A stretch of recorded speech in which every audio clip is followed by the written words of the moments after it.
भारत में रहने वाला बच्चा बच्चा रामायण की कथा जानता है। सभी को पता है कि अपनी पत्नी सीता को बचाने के लिए भगवान राम ने लंका जाकर रावण का वध किया और सीता को लेकर वापस अयोध्या लौट गए। मगर रावण की मृत्यु के बाद उसकी पत्नी मंदोदरी का क्या हुआ, यह बात बहुत कम लोग जानते हैं। तो आज की इस वीडियो में हम आपको यही बताने जा रहे हैं।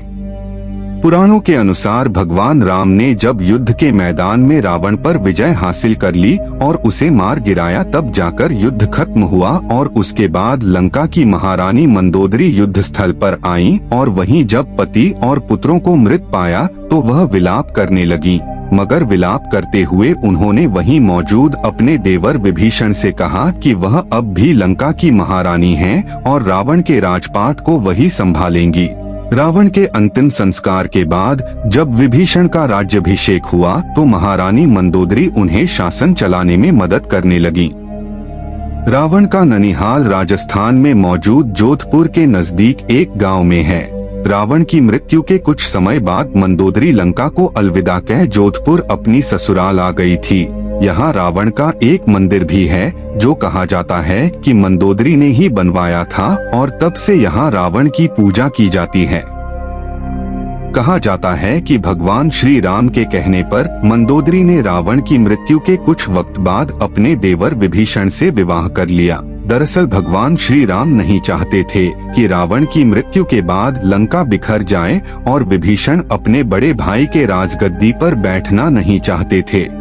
मंदोदरी हेमा नाम की अप्सरा की बेटी थी। देवराज इंद्र की सभा में एक बार कश्यप ऋषि के पुत्र माया की नजर हेमा पर गई और वह उस पर मोहित हो गया। माया ने हेमा के सामने विवाह का प्रस्ताव रखा। विवाह के पश्चात हेमा ने मायासुर की पुत्री को जन्म दिया जिसका नाम मंदोदरी रखा गया। अप्सरा की बेटी होने के कारण मंदोदरी बहुत ही सुंदर और आकर्षक थी। जब मंदोदरी विवाह योग्य हुई तो इनके पिता मायासुर ने योग्य वर की तलाश शुरू कर दी, लेकिन उन्हें अपनी रूपवती कन्या के योग्य कोई वर नहीं मिल रहा था। इस दौरान मायासुर ने रावण से अपनी पुत्री का विवाह करने की बात सोची और रावण के सामने मंदोदरी से विवाह का प्रस्ताव रखा। मायासुर ने मंदोदरी को रावण से मिलाया। रावण की नजर जैसे ही मंदोदरी पर गई वह मोहित हो गया और झट से विवाह का प्रस्ताव स्वीकार कर लिया। रावण ने मंदोदरी को वचन दिया कि केवल मंदोदरी ही उनकी प्रमुख पत्नी और लंका की महारानी होगी। मंदोदरी से विवाह के उपहार स्वरूप मायासुर ने रावण के लिए सोने की लंका का निर्माण किया। मंदोदरी असुरों के राजा मायासुर और अप्सरा हेमा की बेटी थीं। मंदोदरी उस समय की सबसे सुंदर और गुणवती स्त्री थी। इसी वजह से लंकापति रावण ने उनसे विवाह किया और वो लंका की पटरानी बनी। मंदोदरी को एक पतिव्रता स्त्री के रूप में याद किया जाता है और अपने पति रावण के लाख दोषों के बावजूद मंदोदरी उनसे प्रेम करती थी और उन्हें अपना सर्वस्व मानती थी। भगवान शिव के वरदान के कारण ही मंदोदरी का विवाह रावण से हुआ था। मंदोदरी ने भगवान शंकर से वरदान मांगा था कि उनका पति धरती पर सबसे विद्वान और शक्तिशाली हो।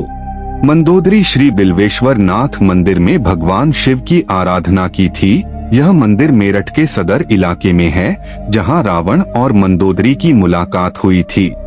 रावण की कई रानियां थी, लेकिन लंका की रानी सिर्फ मंदोदरी को ही माना जाता था। जब रावण सीता का हरण करके लाया था तब भी मंदोदरी ने इसका विरोध कर सीता को पुनः राम को सौंपने को कहा था, लेकिन रावण ने मंदोदरी की एक नहीं सुनी और रावण का राम के साथ भयंकर युद्ध हुआ। राम रावण के युद्ध एकमात्र विभीषण को छोड़कर उसके पूरे कुल का नाश हो गया था। रावण की मृत्यु के पश्चात रावण के कुल के विभीषण और कुल की कुछ महिलाएं ही जिंदा बची थी। युद्ध के पश्चात मंदोदरी भी युद्ध भूमि पर गई और वहां अपने पति, पुत्रों और अन्य संबंधियों का शव देखकर अत्यंत दुखी हुई। फिर उन्होंने प्रभु श्री राम की ओर देखा और भावुक हो गई। फिर श्री राम ने लंका के सुखद भविष्य हेतु विभीषण को राजपाट सौंप दिया और मंदोदरी को बहुत ही विनम्रता से विभीषण के समक्ष विवाह करने का प्रस्ताव दिया।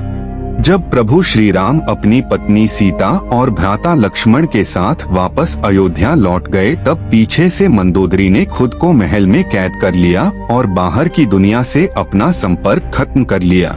कुछ समय बाद वह पुनः अपने महल से निकली और विभीषण से विवाह करने के लिए तैयार हो गई। लेकिन मंदोदरी के बारे में इस बात पर विश्वास करना थोड़ा मुश्किल है, क्योंकि मंदोदरी एक सती स्त्री थी जो अपने पति के प्रति समर्पण का भाव रखती थी। ऐसे में मंदोदरी का विभीषण से विवाह करना अपने आप में हैरान करने वाली घटना है। हालांकि रामायण में ऐसे ही कई अजीब किस्से हैं। कुछ समाजों में प्राचीन काल में ऐसा ही प्रचलन था। सुग्रीव ने भी बाली के मारे जाने के बाद उसकी पत्नी से विवाह कर लिया था।